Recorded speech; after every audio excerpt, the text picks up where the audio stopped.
Welcome back to the People's Podcast. I'm Roderick. I'm Ahsan. And I'm Marshall. So today we'll be talking about Venezuela, or more specifically, whether or not foreign countries and nations should be intervening in the crisis that's happening right now. So essentially, over the last few years, Venezuela has been experiencing crazy inflation with rates as high as 80,000% in less than a year. There's barely any food. There's a lot of discontent within the people. So that has brought on a lot of foreign powers to decide whether or not they have some role to intervene. Yeah, another reason they're doing this is, sorry to cut in, but there's a lot of national tension between people. So there's a lot of opposing factions. There's some militias getting started in areas, not the capital really. And another big problem is, which usually is not a good sign for South American countries, is that some of the generals are actually siding with the opposition leader, who we'll talk a little bit more about in the future. His name is Mr. Gualdo, right? Yeah, I don't know. You wrote it down. I believe so, yeah. You have it written down there. Very prepared. But Gualdo. Anyways, but Marshall, actually, let's bring it back. I would like to know what is your stance on this? Actually, well, what is your position? For all foreign intervention, it's always you have to look at it at the moment. It changes so fast, and your capabilities are so dependent. So, for example, if a country hasn't told its generals to prepare for any sort of intervention, and there's one opportunity that comes, let's say, and they're completely unprepared, then an intervention isn't going to be viable. So discussing intervention is always a very in-the-moment thing, and on top of that, it's difficult to discuss from a perspective of not being in government, because a lot of information that we would need to be privy to make that decision, we don't really have access to. But with that said, not Canada, obviously, because Canada has no military capacity to do that. Yeah. What Canada could do, and something I would definitely be in support of, and which is sort of happening all around the world, is people putting their support for the interim leader of the quote-unquote interim leader under their, what they say, for Venezuela. So the opposition leader they're trying to prop up as the new president. It's the president of the National Assembly. Yeah, so basically, if you're Canadian, Parliament, or if you're from the United States, Congress. So this is fairly interesting things, because usually Maduro had pretty much stacked the National Assembly in his favor. So it's surprising that he gets any support, and it's a pretty good sign that things aren't going well. I hate to cut you off, but overall, are you for intervention or are you against it? For right now, yeah. Basically my point is things change, so my thoughts on this could change pretty quickly. For now, I don't think it's a good idea. For one, because I think it'll take care of itself without any intervention, and I think intervention would be costly and it wouldn't look good at all. So that's pretty much my reasoning. All right. So, Ahsan, what do you think? Are you more on the lines of it's depending on the situation, or do you think it's always bad to intervene, or it's a good idea, or like what? It depends on the situation, of course. If you look at history, it's come to the point where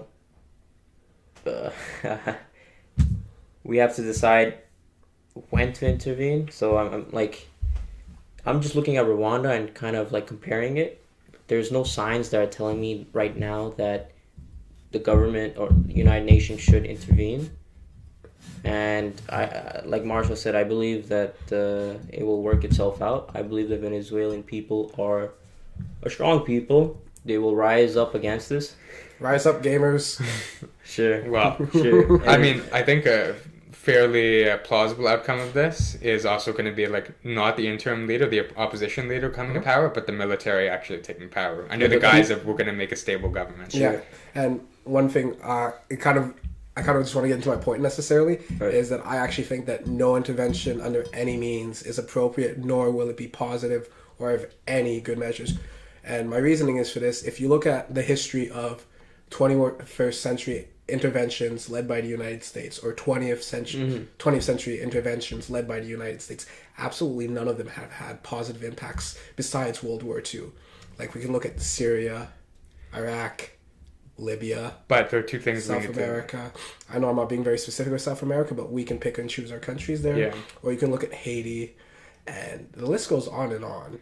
And secondly, another reason why it's not ethically correct to intervene on a sovereign nation. First of all, you're such a humanitarian. No, not on the humanitarian basis. So, a lot of people are disagreeing with Emmanuel Macron and his new taxes, and which has caused a lot of people to protest and riot, and his disapproval rating is extremely high, similar to Maduro. Now, he's not a murderer, unlike Maduro, but he's extremely he's extremely unpleasant Unpopular. and unpopular. So, does that mean, for example, Zimbabwe should claim that they recognize the leader of the Yellow Jackets as the leader of France? Does it have any weight? No, it's ridiculous. If any non-Western country were to do that, the claims would be preposterous. I'm saying this is unethical in a sense. Now, Maduro is a horrible person and he shouldn't be the leader, but intervening militarily or asking for him to be basically kicked out isn't the appropriate way. If these so-called democratic nations want change, they would be pushing for elections. The people have to do it. No, they would have to. These nations would have to be pushing for elections. Sure, that's but why I here's stand. the thing. So this is why intervention is not a good But idea. first, do you want to clarify, when you said no intervention, do you also mean diplomatic intervention in any way? Like you alluded to the yellow vest and sort of a diplomatic intervention of saying, oh, the yellow vest protesters are in power. So you want like essentially the world to be silent? Or No. What I'm saying is they should be pushing for democratic intervention, where it means they're pushing for a re-election or another election, because the election results were all screwed up. Let's be frank about that. Yeah. Like they were rigged. Maduro rigged them. That's not a question. Yeah, he did. Yeah. Exactly. Not only that, it was also, if my notes are correct, I remember reading that he propped up a national constituent assembly. No, it's tuent assembly, and it's like an exclusive for like assembly run with it, like it has his lackeys in it. Yeah, he's also I believe reformed the constitution fairly recently, which gave him a lot more power. Before we get on to that though, I want to sort of pick apart Roderick's point here. On the case of ethics, I agree that there's sort of a danger of starting a trend where essentially whenever a country has something bad happen to it, someone goes and invades it or interferes with it overly. But at the same time, with regard to ethics, isn't it the most ethical thing to make sure people are more prosperous by any means necessary? And also, it's deposing a dictator, so who is an unethical regime. So, is this not ethical? Well, what's your if you paid attention to the first part I brought up, now hear me out for 2 seconds. Remember when I said that no military intervention to depose a dictator has ever ended up in a positive section? Hear me out. Yeah, I have a point on that. No, let's look at Libya, right? Before Libya had paternity leave, it had healthcare. It wasn't a great country. It was still ruled by a brutal dictator that silenced them all. But the U.S. intervened along with other countries. You know what happened afterwards? Country fell apart for a long time. Exactly, power vacuum. Mm-hmm. Country was split between two governments. It was split up between ISIS, and a part of it was in complete anarchy. And now, to this day, there is a slave trade that operates inside of Libya. Right. Mm-hmm. Yeah. And that is more of how I see it. So I was getting to your point on that. With regard to that, your intervention here, you're saying interventions don't work. Well, there are different types of intervention. So, for example, you brought up somewhere essentially the U.S. was trying to nation build from nothing. They were trying to get a democratic institution out of a complete dictatorship. It's not okay. First of all, that's bullshit. First of all, it's bullshit. United States, on no points have they ever had an actual aim to create a democratic nation. Explicit aim of nation building. It's a puppet state that they're looking to set up in almost all of these cases, and a lot of the countries they do invade and with purposes to liberate democratically. What I'm saying though is Venezuela, Iraq, Syria, and Libya. Guess what? They all are on the top 10 countries with the most proven oil reserves. I'm pretty clear-eyed on why the U.S. does some things. But with regard to Venezuela, this time... They're number one. First of all, real intervention has never been tried. But basically, with regard to Venezuela, they actually have a clear opposition leader who they could prop up. Mm-hmm. So there's an argument to be made that this time it will be more successful. I know that the sort of denying history and saying this time it will work, guys, is sort of unpopular, and it should be. But there is a case to be made here. There's no case. Name me an example. Name me all your examples don't have an official opposition though that's so popular and so recognized. There were in almost every case. I don't remember the names offhand, but there's always a successful and popular U.S.-led puppet that rises to the occasion. Yeah, well, this one's not a puppet though. He came of his own accord, and he was elected by the people. He was the leader of the National Assembly. It's not like he's some random guy that you said, hey, you. It's some person who's been elected, who's popular, more popular relative to Maduro. So the people liked him, so I think he should have had a chance at the elections. Once you get past that, I wanted to discuss your other points. What happened was his National Assembly was rendered useless by Nicholas's lackeys, their own assembly that they made Mhm. up. So like you could say that there was no fair election really. I'm in agreement. I'm not saying the election was fair. So I'm saying- should there at least be an intervention to help with an election process? I'm saying people should be advocating for another election. There should be no push to intervene with any military force or or people recognizing somebody else as their leader, because then you start playing a dangerous game. You open up a pathway to say that, oh well, I don't recognize you as the leader. Now, if you start playing that game, I bring back up the example with Macron and the Yellow Jackets, right? Mm-hmm. Or what's another example? You have splinter groups in splinter groups in Zimbabwe back when they eventually won when they had their revolution. Mm-hmm. And the first black president was elected. It was a puppet, more or less set up by the ruling white class there, and they all rebelled, right? Mm-hmm. And they said, we don't recognize him as our president. Eventually, Robert Mugabe gave the power, but it's a principle. You cannot keep on undermining leaders because you destroy the whole principle of democracy. Sure, some leaders may not be elected democratically, right? Mm-hmm. Like the guy who was propped up in Zimbabwe by the white majority wasn't a democratic leader, but what happened is if you undermine one, then Robert Mugabe came to power, who himself... Yeah, it becomes a trend. Exactly. So if we start saying we recognize X as the leader, then X just becomes the previous Y that was in place. I understand that, to be honest, I'm playing devil's advocate with you a lot, but I do think that diplomatic point here, you definitely need to say, at least call them out and say, oh, this is unethical, you need change. Put some more attention on them. Already a trend of saying, essentially criticizing other countries, governments criticizing other governments. Mm-hmm. It's a very widespread trend, so you're not going to stop that by that not happening. But I'm not saying I'm not saying you can't criticize. I'm saying you can't just disrespect a nation's sovereignty and claim you know who the proper leader is. That's what I'm saying. Yeah, that's a fair point. But yeah, it is. Whenever you criticize a leader and there's an opposition which is popular, there's already a call for that leader to take his place implicitly.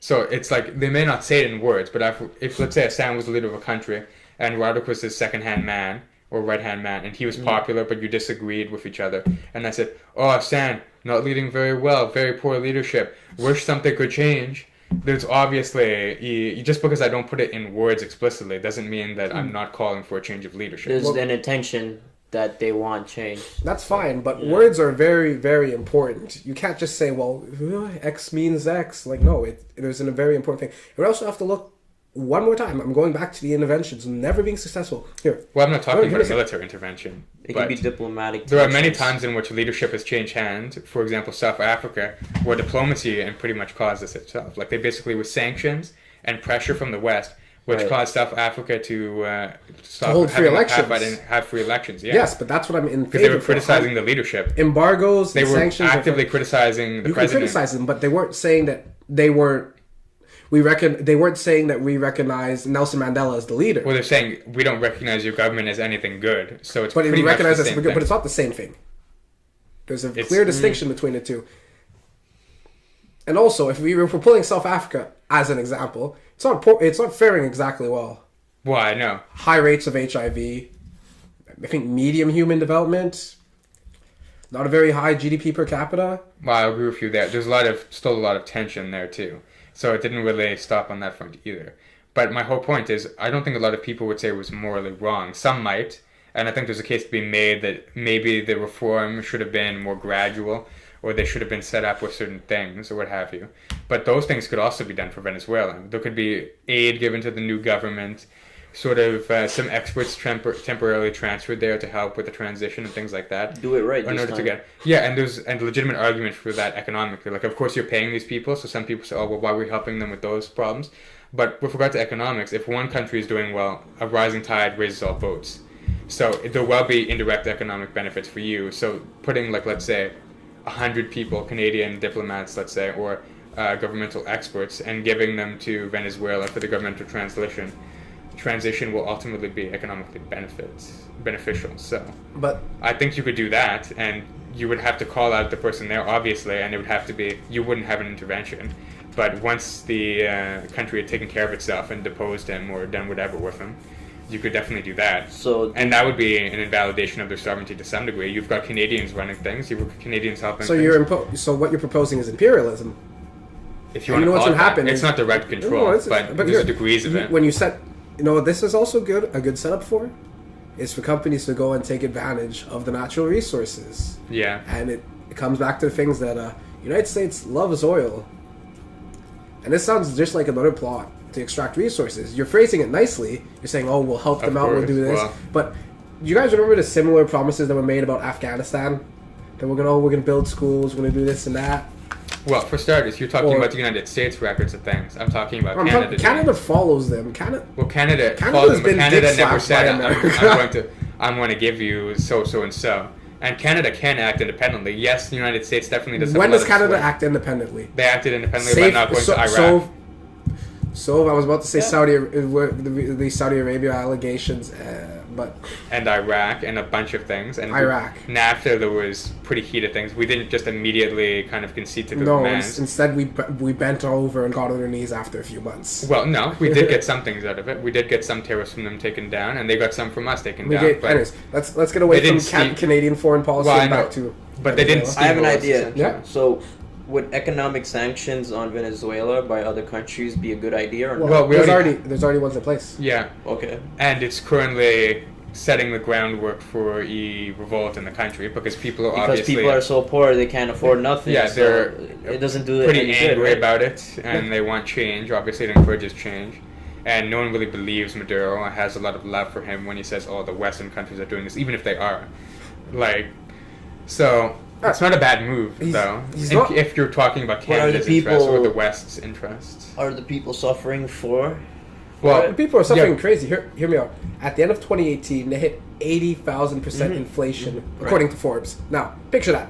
If you're at $80,000, right? Yeah. At the end of that year, those $80,000 would be worth the equivalent of $1. This is due to the economic sanctions. Well, Well, it's this not is also, completely due to economic not sanctions. just due to No, sanctions. right. This is also It's due also to the because of mismanagement government. of a socialist Right. government that Right. turns authoritarian and totalitarian. So there's layers to it, you could say. It's like an onion.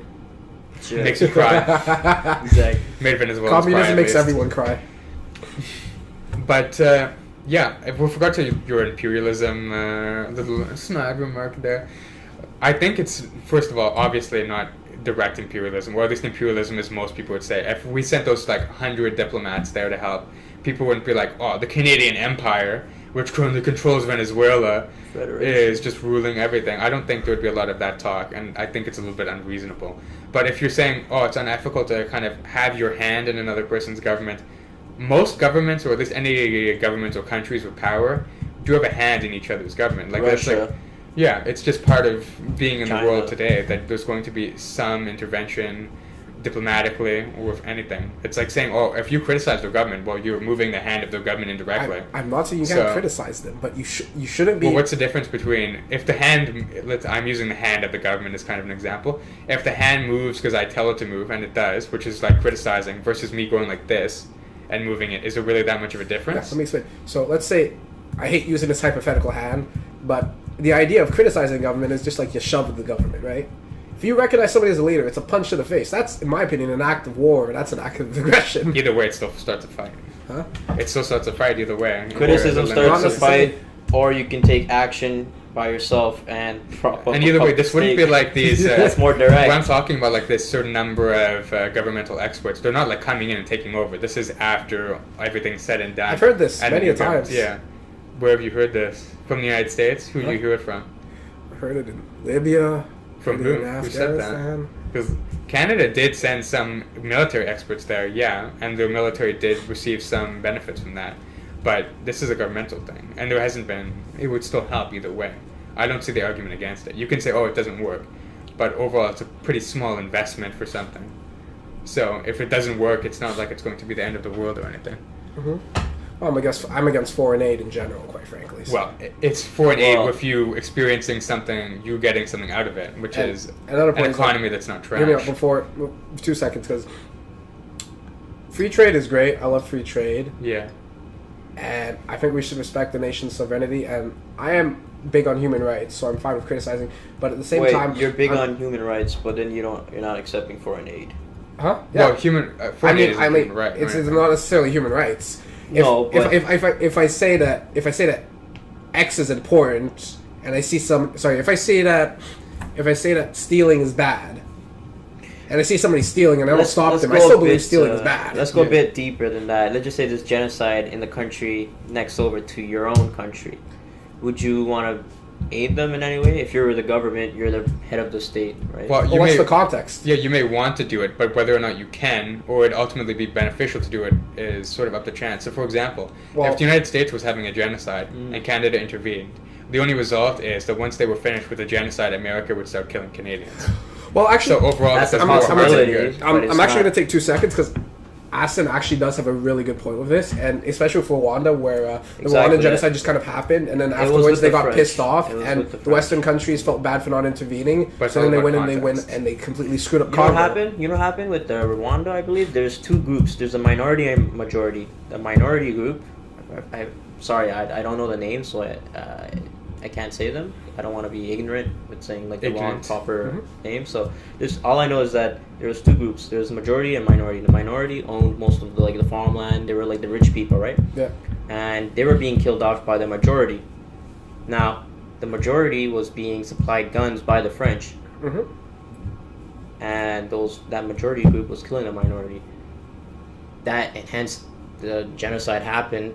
So then the French had to come back in. Yeah, they all felt bad afterwards. Yeah, but once again, let's get back onto the topic of Venezuela. Yeah, sure. Because we did stray a lot off the mark. Is Ahsan, do you think that military intervention at any point would ever be viable? In cases of genocide, yes. Well, I'm talking about in Venezuela. In Venezuela, at the moment, there is no apparent indicator in which military intervention should be used. I guess should be. Yeah. So I don't think it's a good idea to intervene at the moment. We should see where the government, what happened so far. We should keep our eye on Venezuela and its government. We should make sure there's an election process going through at least. I definitely agree with you. And just to clarify, sorry for interrupting. I'm Sorry. really bad with that. But I was playing devil's advocate for a lot of that. I really don't think that in any sort of future we have right now there should be military intervention by anyone. But you need to not say that military intervention is bad every time. Anyway, please continue. Of course, no, yeah. But I guess that's all I had to say, really. Yes, in cases of genocide. No, right now because there's nothing. There's no genocide. There's no genocide. Yeah, right. Yes. And no ethnic cleansing. Okay, remember, kids. If there is every day, if you see an ethnic cleansing, it's your duty to save the world. Only you can prevent. Donate $1. Only you can prevent ethnic cleansing. You know what they say? Donate $1 to prevent it. It's like Jesus Christ. YouTube, please don't ban us. But on a not lighter note at all, actually. Yeah. I just wanted to bring this up to kind of reinforce why my views are so anti-interventionist in forms of military when you see a country struggling. And this isn't necessarily a reply to either of you. This is just more. It's your own ideology. Well, it's more just to detail why I'm saying this. Is because through the course of the Iraq War and for the course of the Syrian War, according to the New York Times and Washington Post, over 400,000 civilians were shot, killed, murdered, burned, blew up, died of starvation, disease, all directly related to the war. 400,000 in each conflict, not together. That's only 2 conflicts. So 800,000 innocent people were murdered in the name of democracy or getting rid of a totalitarian regime. Right. Which, by the way, hasn't succeeded yet in Syria either. It hasn't yet. Yeah. I know the numbers are over 1 million right now. No. Innocents dead. Wait, no. Well, maybe total as a result of the war, but he might be talking about starvation and all these things. Well, these things are directly caused from the war. I know, but I think he's factoring I'm not counting in the military deaths. Obviously, I'm just talking about innocent people. But something I think we should say on this is, yes, for an intervention should not be anything popular that becomes routine, or something that the governments do a lot. But we can't take it off the table completely just because it hasn't worked before. Once again, I'm obviously advising an extreme amount of caution. I don't think we should do it almost in any situation. You know, guys, communism, we just need to get it right the next time. I'm saying there's very little chance that I would ever support something like this, but I won't say I would never support it. And I think that's just being realistic, because foreign policy is such a case-by-case thing.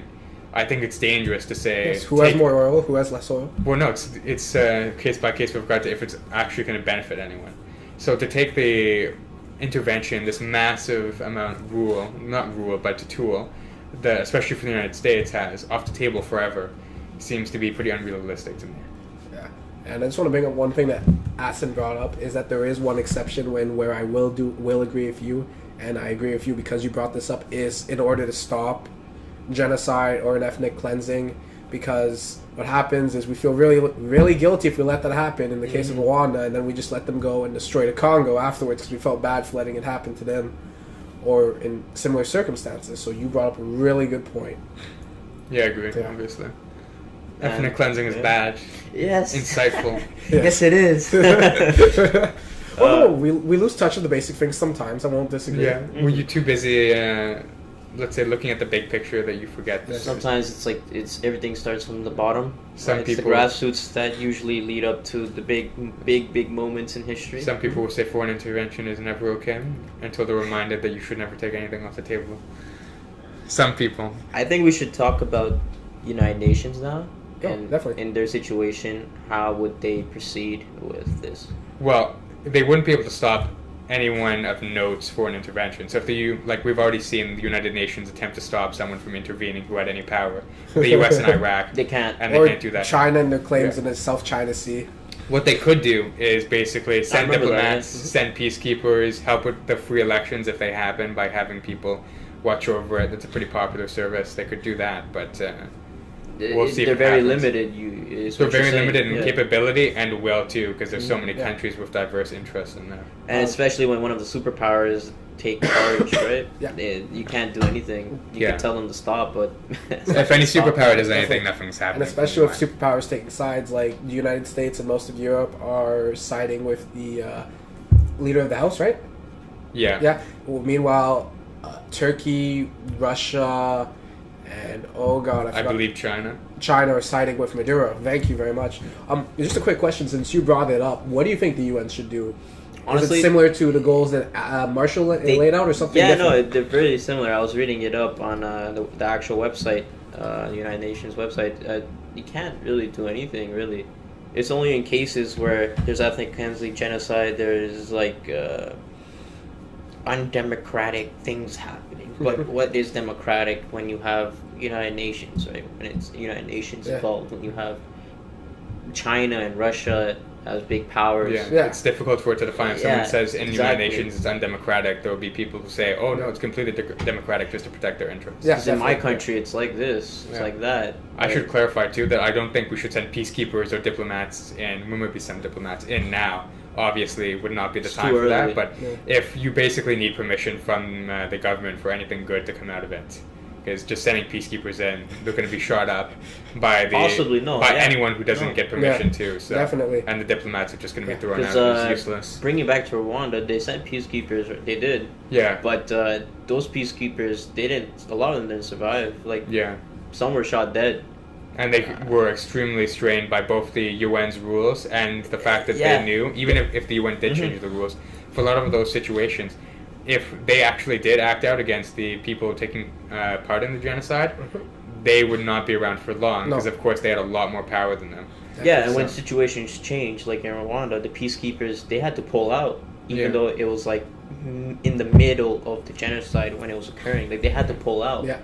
because of the United Nations was saying no, there's nothing. Mhm. Like they weren't. Just it was so BS. They just pulled out. Yeah. Yeah. So you can't really trust peacekeeping missions to always ensure peace. And I Yeah, don't mean that to offend anyone who's a Yeah. peacekeeper, right? Because It's they're just doing you their need job. to It's like- usually you need to have the government's permission. I for mean to it to bring offend them in. everyone who's a peacekeeper. Of course. Come at me. I hate peacekeepers. Screw peacekeepers. Stop No, it's a bringing joke. about peace. No, you know, like No, yeah. So I'm thinking we should kind of wrap everything up, kind of summarize we've said where what we're we sitting said. now. So after all of this, how do you feel? Do you still feel that intervention has some merit? Well, the intervention in general has some merit. In this situation, I think no, with regard to military intervention. I think once everything's said and done, having peacekeepers, people who help them with setting up their government, and diplomats to make sure we have good relations with them. And all these things like this could be beneficial for both Canada and the world. So that's my position on it. And I also don't think you should take military intervention off the table for all situations. Right. And you, Ahsan, in conclusion, how do you feel about this? I feel that we should have people keeping close watch in Venezuela, maybe even in the country, like staying in the country, monitoring the government, making sure that there's no like I don't know, like the bucket list, it doesn't fit the criteria of a genocide. Make sure anything wrong is not going on, exactly. too wrong. So in that case, like, military intervention should be on the table, but it shouldn't be used. I'm not saying they should. I'm just saying it should be there just when you need it. Yeah. But only in cases of genocide and ethnic cleansing. Okay. Well, just let me push this back. I'm just pushing the military intervention all the way to the front of the table. I'm just tossing it off the hill. Okay. So throughout just like recent history, and I know I haven't budged much on how I've seen this, but except for an exception, any intervention in these countries in order to topple authoritarian regimes usually end with stability, anarchy, terrorists, military-led regimes. So I can't support any form of intervention that is not just asking for another election. If people are pressuring for another election, a fair and free election, I'm fully in support of it. But in conclusion, I cannot support anything that automatically gives the leadership to another individual, because that's not democratic. Who voted on that? You just automatically said, well, you know what? I feel like I nominate Marshall as the Prime Minister of Canada. I don't have any move. No, I don't want to lose all my human rights. Launched into a golden age. It's like your term limit's done. Oh, I nominate myself again. You know, that's how the situation is. So it's not very democratic. So it's kind of hypocritical that all these quote unquote democratic nations are pushing for this, and also there's a tendency for a lot of human life to be wasted and lost, which is a lot of money lost in the process. It doesn't make any sense. That should be like the last resort military intervention. Exactly. Yeah. Right so now, I would only support intervention if there was ethnic cleansing, but I don't see Venezuelans trying to ethnically cleanse themselves. I don't think it's that much ethnic tensions going on in there. I feel like they're pretty united on this. Yeah. There's probably a greater chance of Canadians genociding the Quebecers where that happens in Venezuela. Well then, which I obviously condemn heavily. I think that's a wrap. Right? Yeah, that's a wrap. All right, guys. That's a good ending line. None of that last 4 seconds happened. If you guys like quality memes, follow us at the People's Podcast 7 on Instagram or on Facebook. You're all very beautiful individuals. Yeah. I haven't seen you, so you could probably be the ugliest person I know. Wow, that's not very positive. Well, I mean, I don't care about how you look. It's what's on the inside that matters. So. All right. Well, all of these horrible I'm people. signing off. Same. I'm signing Who off. knows? Maybe I'll sign off.